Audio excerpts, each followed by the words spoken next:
President Uhuru Kenyatta and ODM leader Raila Odinga have dared Deputy President William Ruto to resign for what they say or a term as reprehensible conduct. The MPs accuse Ruto of gross misconduct and violation of oath of office, saying his 2022 presidential ambitions have distracted him from his role as Deputy President.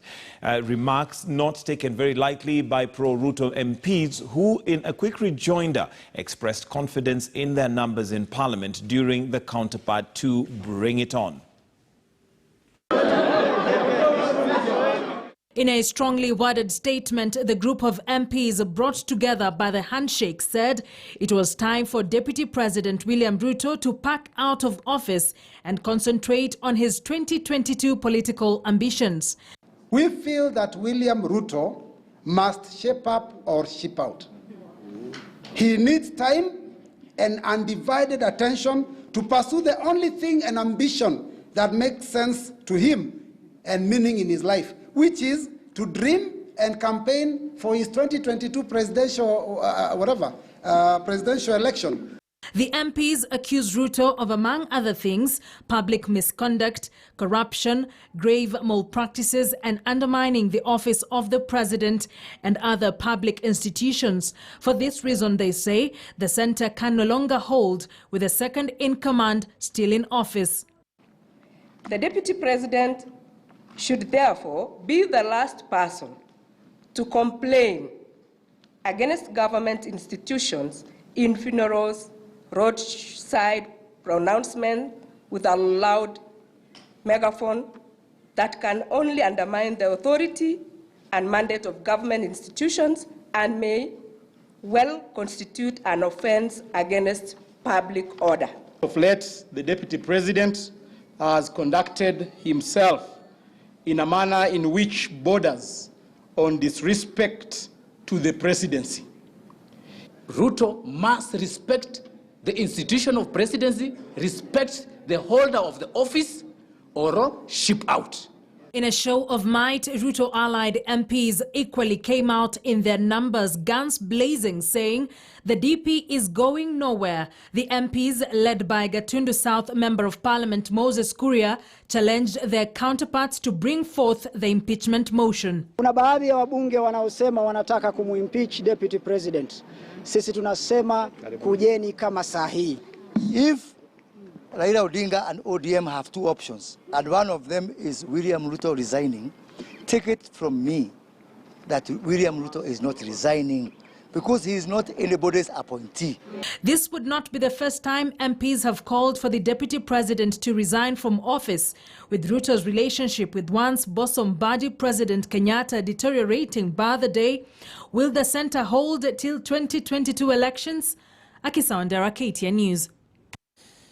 And as that question is answered, will the centre hold until 2022? The question we are also asking, is the continued bickering between pro and anti-Ruto legislators healthy for the nation? Is it healthy for the, for the nation? I'm going to be reading your comments as we go along, as we weigh in on this. But I'll start first of all by introducing the panel that we have here this morning. And we're joined to my extreme left by Honorable John Kagushia, who's the Speaker of the Nyeri County Assembly. Thank you for joining us. Thank you very much. We're joined by Javas Bigambo, who is a governance consultant. Thank you so much. And last but not least, we're joined by Dr. Duncan Ojwang, who's a law lecturer. Gentlemen, thank you for joining us this morning. And of course, you've seen what the legislators had to say there. There are some who are literally spoiling for a fight and saying that it's time to have the deputy president either resign or they will impeach him by what they term as gross misconduct.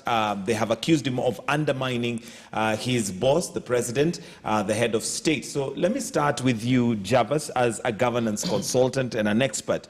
Do you agree with those anti-Ruto allegations that he has undermined the presidency, or the president in that case? Well, basically, what is self-evident is that the relationship between the president and his deputy is far too checkered to be termed as healthy. And when you look at the institution of the executive as framed by the Constitution of Kenya 2010, it is anticipated that the two will work in harmony, work together seamlessly.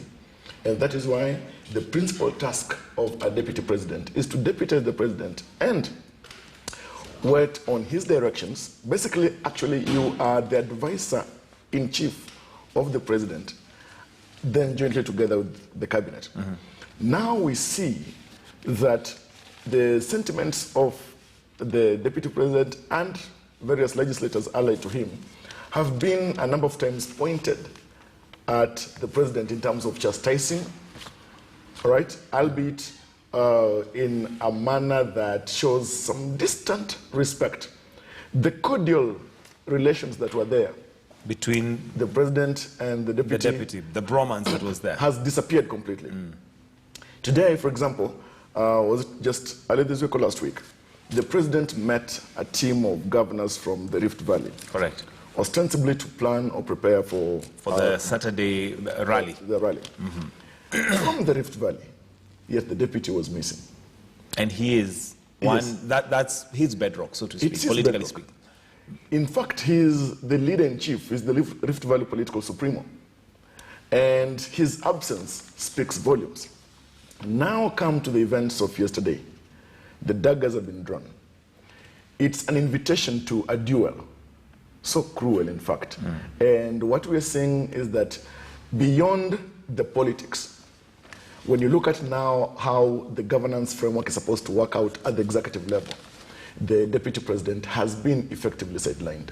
Sidelined he may have been, but do you agree that he has undermined the presidency? Because, of course, we know there's a political intrigue that followed, but do you feel like he has undermined the presidency? Well, first, the president is a symbol of national unity. And then it also follows, by way of that interpretation, that this presidency as an institution is supposed to symbolize that national unity. When President Kenyatta and Raila Odinga came together through that handshake and came up with the 9-point agenda, and now the BBI that followed suit, it was anticipated, and of course one of the agenda items is inclusivity, as of course is one of the principles of governance in Article 10, Sub-Article 2 of the Constitution. Now that aspect of inclusivity is not there. When we see that, for example, the president is guiding a nation toward the BBI, guiding the nation to come together to see how certain governance issues can be framed and taken forward for the good of the nation. And then now the deputy seems to be speaking in a voice that is not in harmony with the purpose and the direction of the president, then we can effectively say that the deputy is not working in harmony with the president's ideas. Honorable Kagusha, your initial thoughts on this, particularly that question of the deputy president undermining the presidency, because that's their entry point. Those who are anti-Ruto come in and say that he has completely undermined the president. He's reading from a different script from the president. To use Java's words or expression, he says that they're not working in harmony. Do you agree? Indeed, they're not working in harmony. And what has appeared to be happening over the years, especially for the last 2 years, is that the president's intention was actually to unite the country, and that's how the BBI came about. But it's also very clear from what we can read that the BBI agenda is also laced with a lot of political undertones, and that as much as the president would actually be pushing for the inclusivity and the togetherness and building bridges for this country, there are also other people who could actually be posturing for 2022 politics. Right. And for that reason, the deputy president finds himself in a situation where he has now to defend his own turf. He has to defend his own possession. Even when he's in government, he finds himself a person who is actually very exposed and isolated, and he has to kind of stand his ground and clearly show that he's still the deputy president, and clearly show that he has an opportunity also when it comes to 2022. And as you can see, all these are politicians. Raila Odinga and his team, they are politicians posturing for 2022, and the deputy president also is also posturing for the same 2022 politics. And so we seem to have 3 different parties here which do not seem to be pulling on the same side, all of them, because clearly the president's intention is to bring the country together. You have the ODM also, which has its own intentions on capturing power come 2022. And of course, that has captured also the imagination of some of the Jubilee members. And also you have the Deputy President on this other side also pushing his agenda also to be the President of the Republic of Kenya in 2022. And for that reason then, you ask the question whether this is healthy for our country. And I would say this is not healthy, because then what seems to have taken now the imaginations of every Kenyan is the 2022 politics. And when that happens, we throw out of the window the Big Four agenda, which was meant to be a guiding principle and a guiding light to Jubilee government. Right. This also disheartens Kenyans, especially those who are Jubilee supporters, when they see this kind of pull and push between the Jubilee members.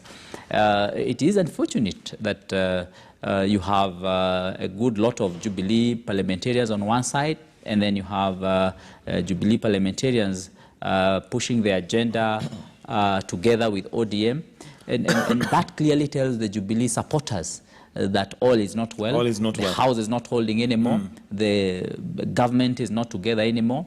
And what we can only now hope is that some miracle will happen along the way. And the eyes will be opened, and the President and the Deputy President will realize how much hope Kenyans had put in their leadership. All right, Dr. Ojwang, do you foresee a miracle? Do you agree that perhaps, like the literature once told us, that they have put a knife on the things that once held together? Things fall apart. Are things falling apart? Yes. Things fall apart, isn't it? The center cannot hold. I think either of them can resign. Either of them here, meaning the president and the deputy? Yes. I mean, if you can't hold your team together, because that is one of the value and virtues. So if Jubilee is divided down the middle, why do you want to resign, the other half to resign? They can both go. So either way, anyone can take a walk. And the constitution is clear that the president can resign. You can say, okay, my team is no longer cohesive. I'm no longer able to manage my team. Therefore, let me seek new mandate with my new friends. Realistically, we're in a country where nobody resigns. I mean, okay, so then let us not demand it on the other side either. So if a president reached out to opposition, which was a good thing, and opposition is now helping the government and serving within the government, then there is no opposition.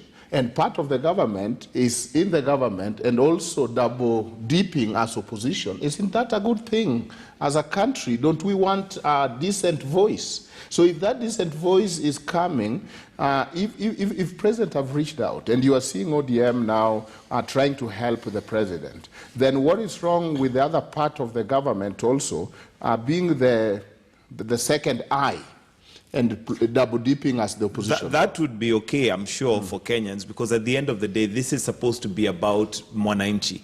It would be okay if the opposition, whichever, whether it's opposition within government or opposition as we know it, was fighting for the rights of mwananchi. But this is not the case.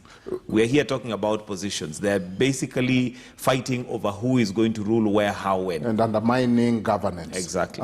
So I think it will get even worse. I don't see any solution to this. But I think that pushing out, because when you look at the constitution, the presidency is made of president and deputy president. Yes, the deputy, everybody have a distinctive role, but they both form the presidency and the executive, including the cabinet. So to tell one side that you leave if you can't work with me, no, you can also leave. Anybody can leave. So that narrative is very political by itself. If we are no longer a team, then actually responsibility should start from the highest office saying, you know what, Kenyans, you gave me this mandate. My team is not holding together. Half of it is confused, or I feel they are confused. Therefore, let me seek for fresh.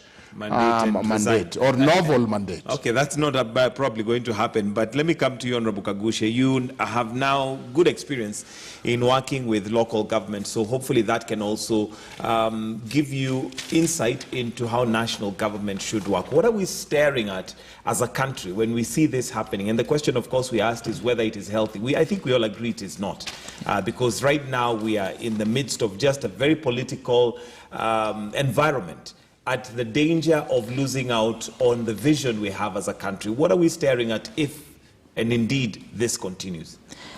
First of all, one wonders whether all this is choreographed, whether this was pre-planned. One wonders whether when the Jubilee government was running in 2017, there were any intentions anyway to hold until 2022, or this was meant to be just a bridge that was supposed to be crossed.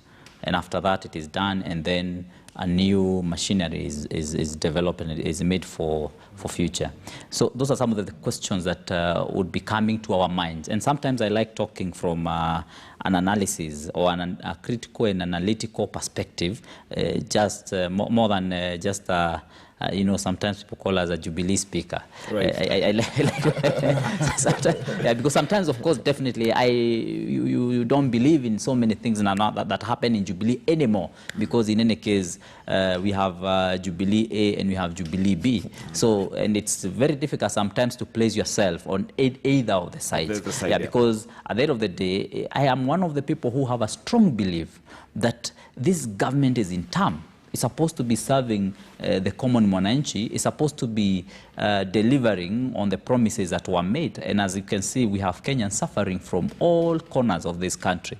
And for that reason, then I feel that it is very, very hypocritical of the political leadership then to engage too much into politics. Can you imagine the kind of energy that we have seen, for example, with what happened yesterday? I wish this is how members of parliament turn up for debate in the assembly, but you definitely know that we have hardly 50 members of parliament in assembly on a daily basis pushing and debating for members' welfare and I mean for the country's citizenry welfare. And of course, that tells us that as a country we are moving in the wrong direction, and it will need the intervention of every other citizen, including the civil society. As you can see now, we do not have any opposition anymore. So that's why you see, for example, we will be having information on an aeroplane that may have jetted in from a coronavirus-ridden country, right. And you don't hear so much voices coming from the ground, coming from the parliament, coming from the Senate, because most of the members are much more concerned about political alignments that are going to take place as we move towards 2022. So it's important that civil society, it's important that the churches and religious institutions also, as they are the salt of the world, then rise and talk for the common mwananchi and help to bring some sense and some consciousness to our leaders. And this is also something that the media should be doing even more often. So I believe at this moment in time as a country, it is a very defining moment, because every person, every politician seems to have agreed that it is now time to push their agenda for coming days and for retention of power or acquisition of power. And so it is a defining time for any Kenyan then of goodwill that will rise and help the nation and help the politicians to realize that we still have hospitals without medicine, we still have roads and projects that are uncompleted, we still have children who cannot go to school because they do not have school fees. It is high time that we spoke as Kenyans of goodwill to help the government realize that we must now bring to a stop all the shenanigans that we are seeing happening with the political class. Right. It's completely unacceptable. It's unacceptable. Javas, I'm sure you probably agree that it's unacceptable, but now we need to think solutions. We need to think as a country, what do we do? I mean, just looking at those pictures on the papers this morning, the numbers are impressive in terms of turnout when it comes to this kind of thing. But when it comes to debate, that's a different story altogether. Well, I think this is evidence that as a nation, we can celebrate ourselves in terms of our bad priorities, because our leaders have shown a demonstration of celebrating themselves in terms of their worth and their time. for wrong priorities. Because these are wrong priorities for a country at a time such as this, when we have got just perhaps less than 10 years now to supposedly achieve our Vision 2030, the Big Four agenda, we've got the SDGs, and then again, making sense of even the devolved system of government that is supposed to be, turning the wheels day after day for the greater good of Mwananchi. Now look at how the president and the deputy are facing off. Now look at how politicians are going for each other's jugular. Well, we know very well that the circumstances bedeviling the deputy president of Kenya, William Ruto, are not quite unique when you look at the history of presidents around the world. Whether it was in the US during the times of Thomas Marshall, whether it is in Zimbabwe during the times of Mujuru Joyce, you look all over, you realize that perhaps we can come to a conclusion that the deputy presidency or vice presidency is one challenging job for any person, because you are very useful in pre-election and election times because of the numbers that you marshal. Yes, but after that, because you're a politician, because you're ambitious, because you're focused, and because perhaps of the package of the talents and abilities that you have, it is easy for you not to wait under the shed far too long until your boss exits.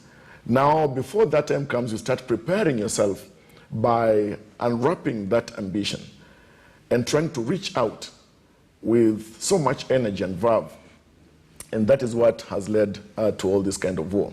But what's even perhaps what I would encourage, look at the bravado of the deputy president. Recently he said that instead of persons hiding behind phone calls and shadows, that if they are man enough, they should face off with him. Get out and face off.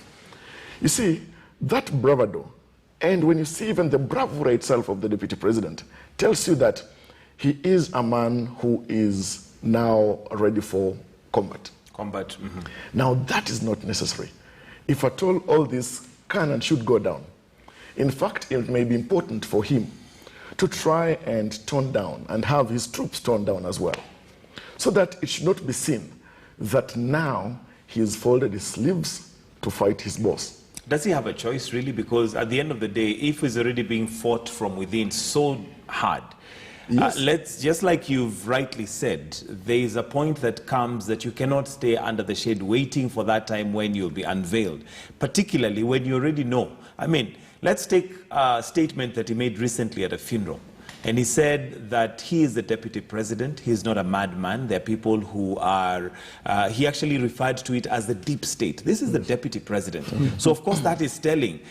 He threw an accusing finger to the DCI, who he is his junior, so to speak. That tells you a deputy president who is under a lot of pressure, knows a lot of things regarding what may be happening, so he cannot remain silent. Well, yes, he said deep state. Perhaps he knows that the state is deeper than what the rest of us know and perhaps what he himself knows. But you see, when he went further to say that the DCI and the DPP have been marshaled to come for him, when he says they have been marshaled, then you are pointing an accusing finger at the appointing authority. Because much as we know that the law provides that these persons are supposed to execute their mandate without direction from anyone, but we know that officers, of course, political even appointees, do not operate in a vacuum, even though the law provides that they're not supposed to get directions from anywhere.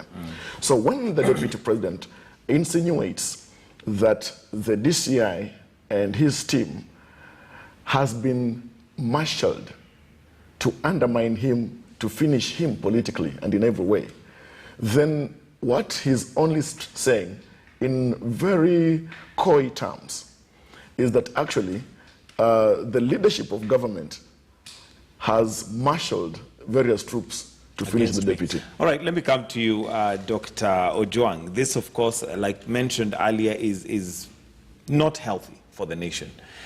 What do you make of the president's loud silence? And when I say loud silence, him as a person, we know he's not shy normally to, make his voice heard in matters that he's passionate about. But in this particular case, we've not seen him come out to defend the deputy president or even say anything about the deputy president. So one is left wondering, is this choreographed? Is this something that could there be more in the background, or the likes of minor commander speaking on his behalf? Yeah, it's confusing. He has not said much, but he has hinted at what his thoughts could be. I think that whatever is going on, as Mr. Bigambo is saying, is not healthy. But the deputy president, I think, is ready for the worst. I think this hit was meant to have him throw the towel, but he has refused. I think all these things that were supposed to be national were to be used judicially, but they were used too aggressively, and they exposed their hand too clearly that this is politics. And so they have lost the respect. Even BBI, which was supposed to be very a chance for national conversation, I think whoever was there, it is mixed, you know. It's like making a sausage. The process is so messy. So for now, the president have not defended the deputy, but if you look at the budget, for example, the deputy budget have been slashed against the constitution. The constitution is saying that all these officers, president and the deputy, their benefits should not be varied when their terms are in the office. If you look at the national budget, you'll see the deputy president office budget has been going down, the office of the president budget has been going up. So you wonder, could this be done without the consent of the president? And so when the deputy president is saying that the system is undermining me, there are some tangible evidence that alludes to that, including the budget cut from his office. It started at a very high rate. Now he's getting a half of what he was getting, and the office of the president budget has doubled from the time they started. All right, Honorable Kaguchi, there's something I agree with the Dr. Ojwang. Yeah, Dr. Ojwang is my lecturer. There's one of the things I agree with him, that all what has been happening has been aimed at kind of edging out the deputy president. But craftily and tactfully, he stuck there.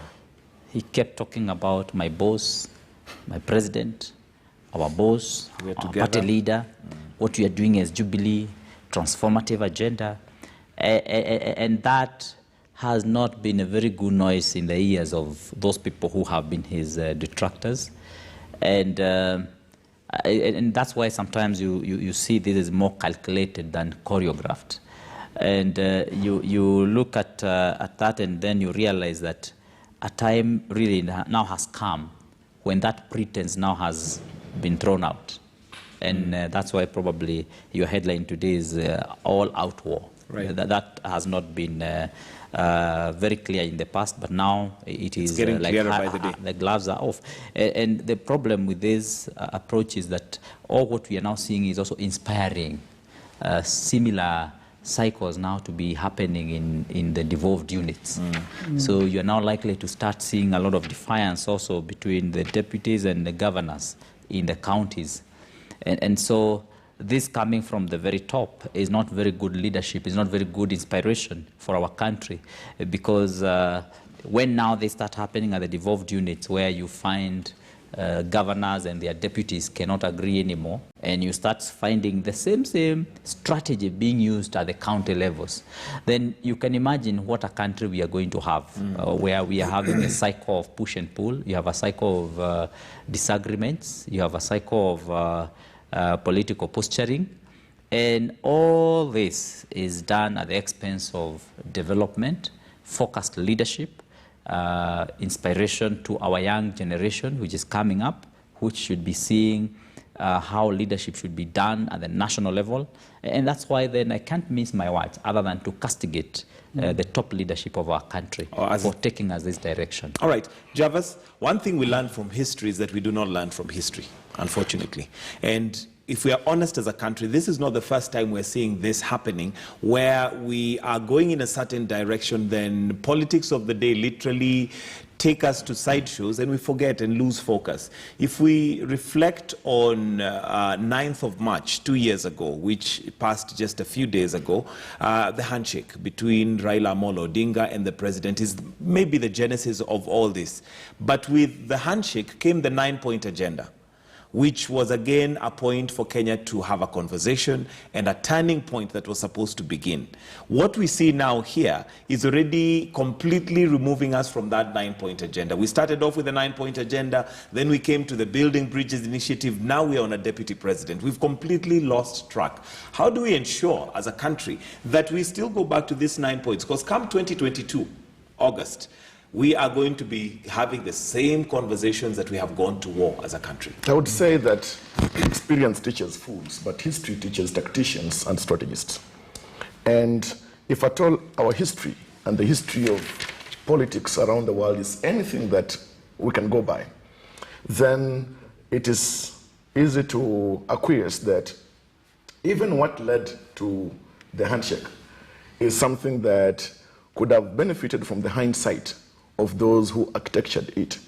From the times of the incomparable Machiavelli and the experiences of antiquated Rome and the small town of Florence, to the present times of the writings of Robert Greene, the matchless author of the 48 Laws of Power, few things can be learnt that can guide any smart politician in his term, whether it's in office or preparing for office.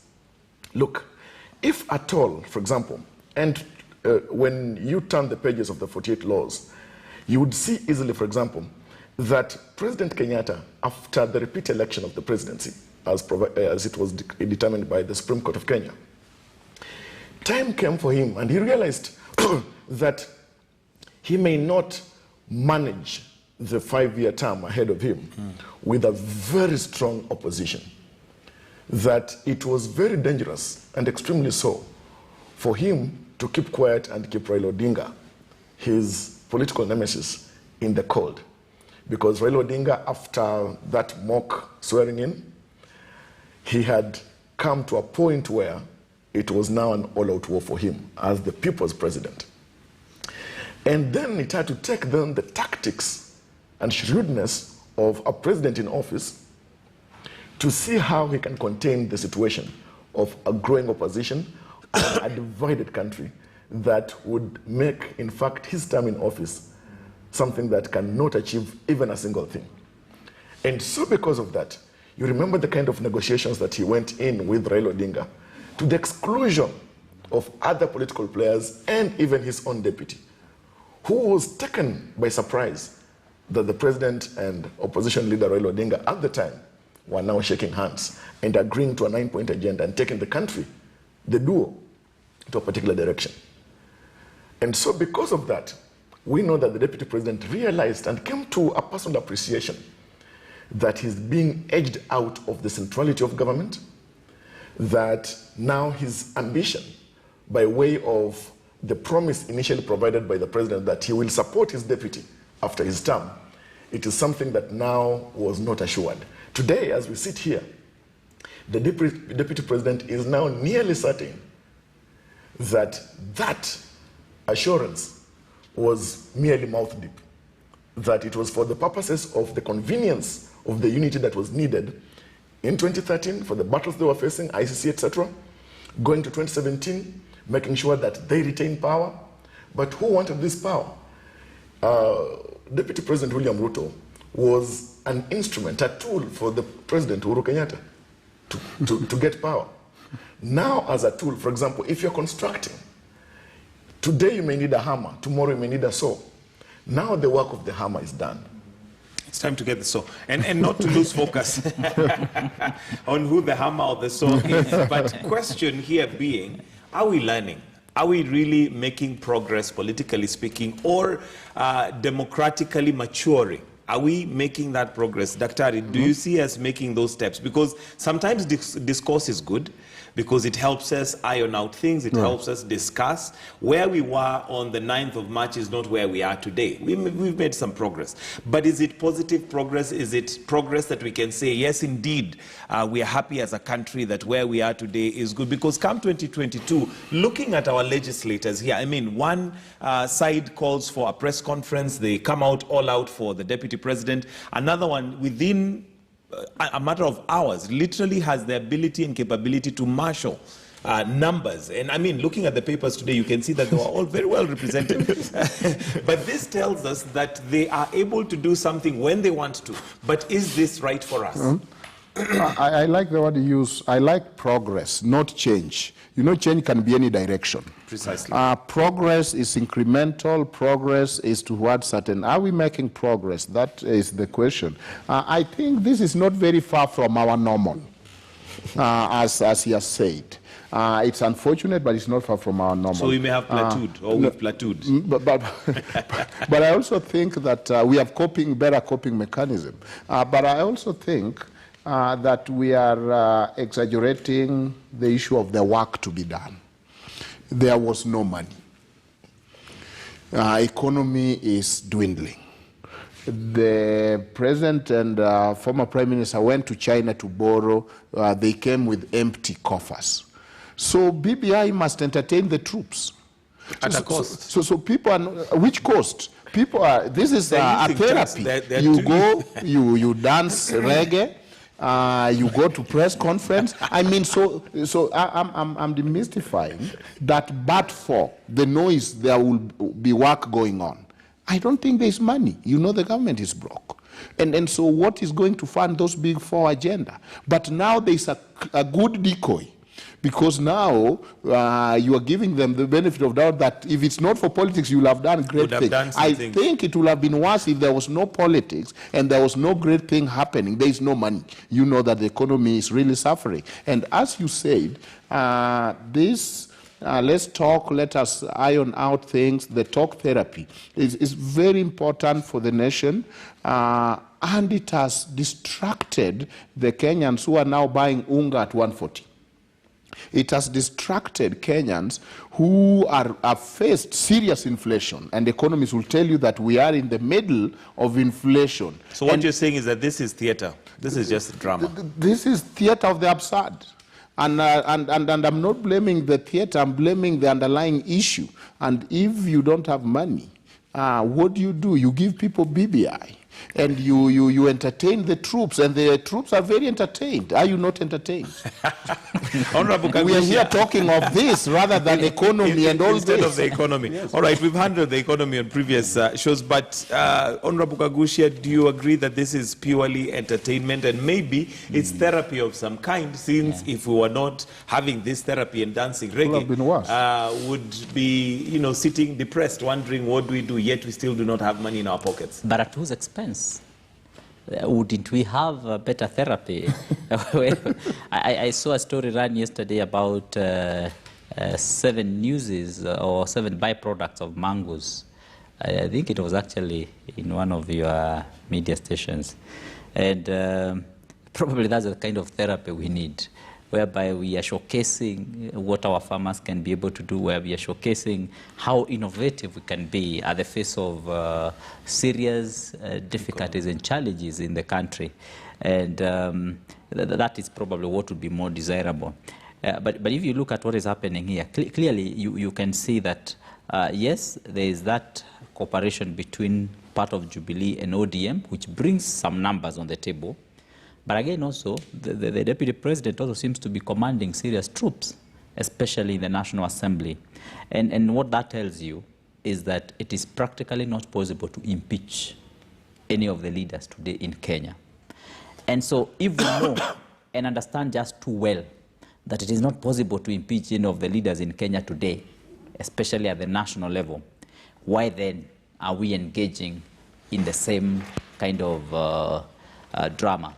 Why the drama when we know very well that this will not go anywhere? Why are we not having the impeachment motion tabled in the National Assembly or in the Senate, and then we be talking about the process Of impeaching. Yeah, I also noted that yesterday, I think in the dailies yesterday, I saw an advert where members of the public are now being called upon to go and do a public participation on an impeachment bill that is now before Senate.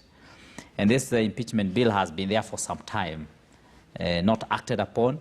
But all of a sudden, yesterday, a day when the members of parliament called upon the impeachment of the deputy president, the same public participation was called in the national dailies. And that can tell you, there's a lot of synchrony that is in these things that is also a bit suspect. I mean, how would the clerk of the National Assembly be putting that advert on the same day when members of the National Assembly again go and call on the impeachment and others come and oppose that impeachment? So you can tell there's another hand somewhere else which is moving things. And this kind of now acts very badly for even the intellectuals of this country, because they now feel played. They feel like someone is manipulating. There's a puppeteer somewhere. Is there a puppeteer somewhere? and people want substance. People want Could that real be the deep issues. state the deputy president talked about? You know, we have heard so much about deep state, even as we have had to go now and research what a deep state. Deep state was not mentioned by the vice president, by the deputy president 3 days ago. That is on Saturday. That is not the first time we heard about deep state. The issue of deep state has been mentioned for the last 3 months, almost on a daily basis. It is now a new vocabulary in this country, just like the way at some point we had consultations and concurrence.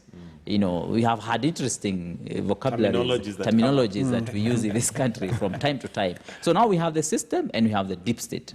We don't know whether they mean the same thing or but Bigabo here seems to understand more about the deep state.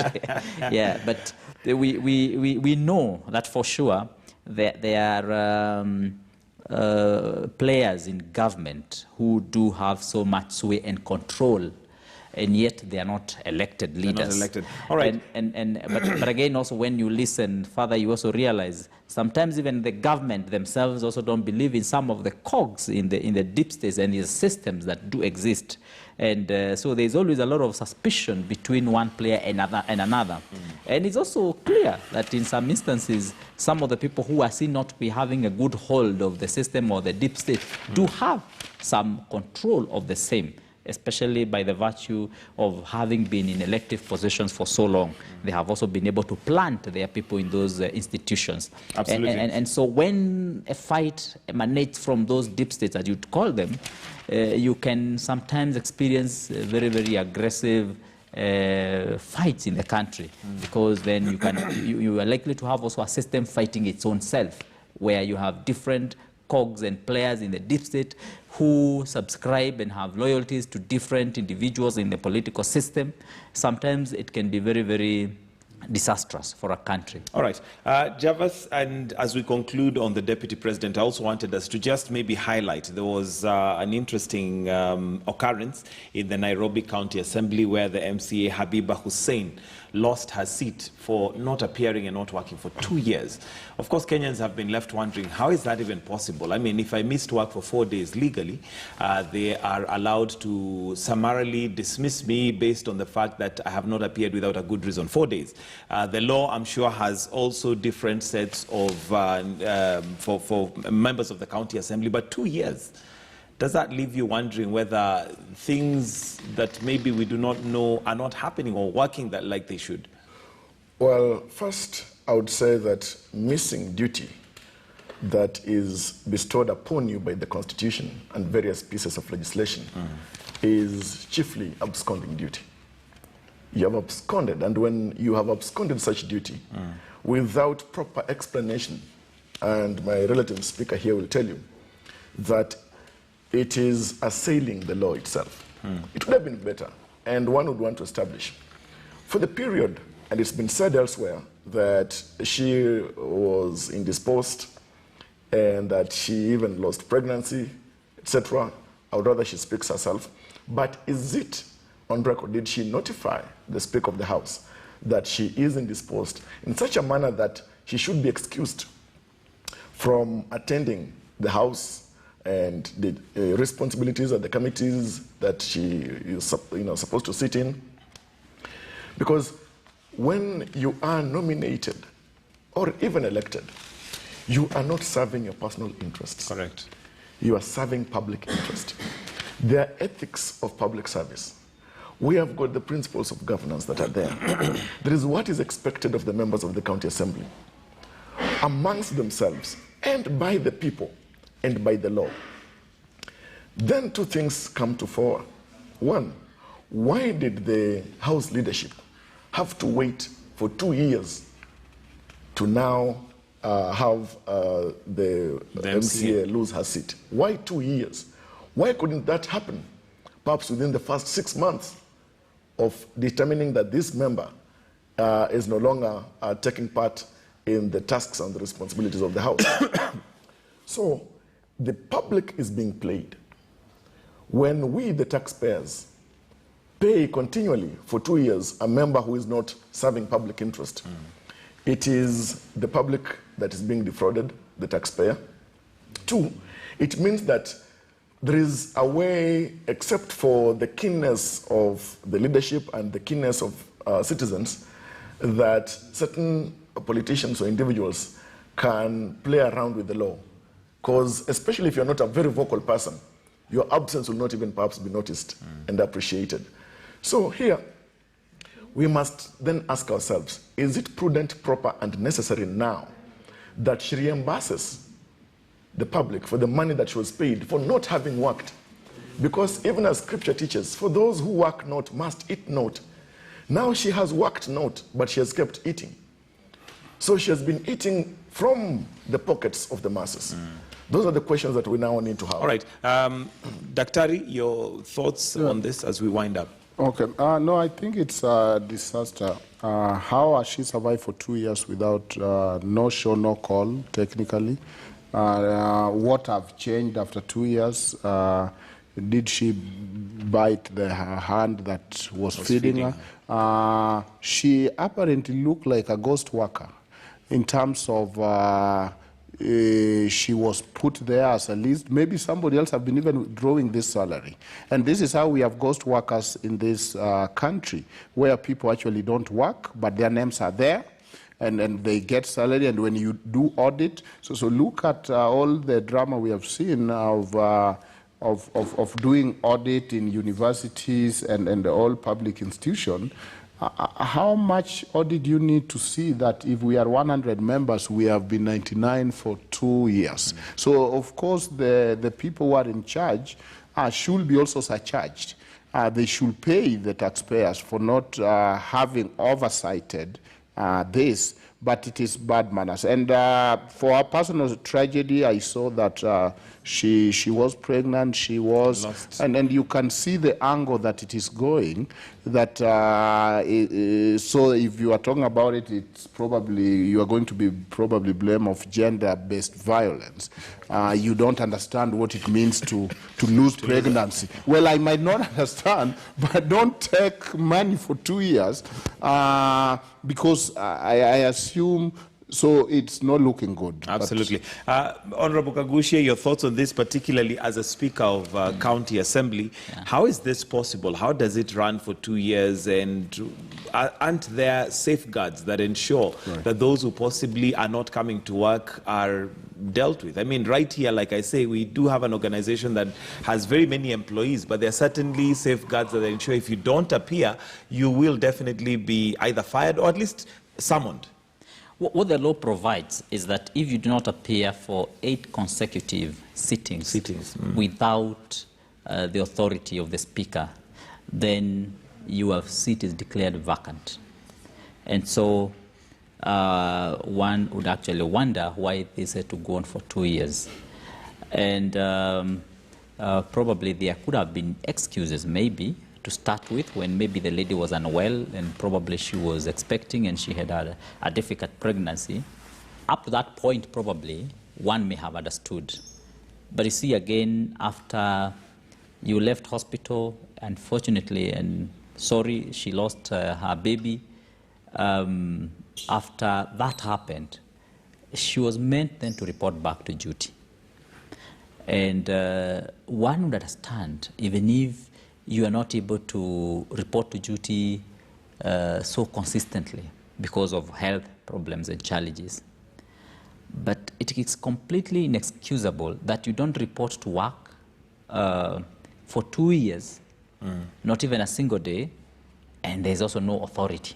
Now, that one is against the Powers and Privileges Act, is against the County Governments Act, it's against the standing orders, it's against the law, it's also against the Labor Laws Employment Act, which is normally invoked. When this lady will go to court so that she is reinstated, she will most probably not use the Powers and Privileges Act. She will be using the Employment Act, the labor laws. That's against the labor laws. After 6 years, if you are still not able to work because of medical reasons, you can be retired, basically on medical reasons. And so that is why I also take issues with Senator Omanga for having introduced a very interesting or funny dimension to this, because she seems to be accusing the Speaker of Nairobi of gender-based violence, insensitivity, and she even says that she owes women folk an apology, which I completely disagree with her. Maybe Senator Omanga need to tell us a little bit more about what she knows about this case, this particular case, what she knows about the 2 years absence, what she knows about where this money has been going that has been paid. And it is unfortunate that one would be wanting to take that gender approach to this kind of a case.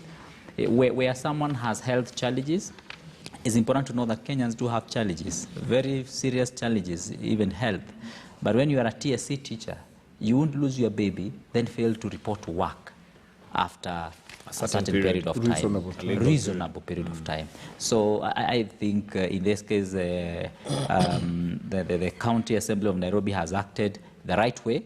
Although anyone would agree, this seems a little bit late. Done quite late.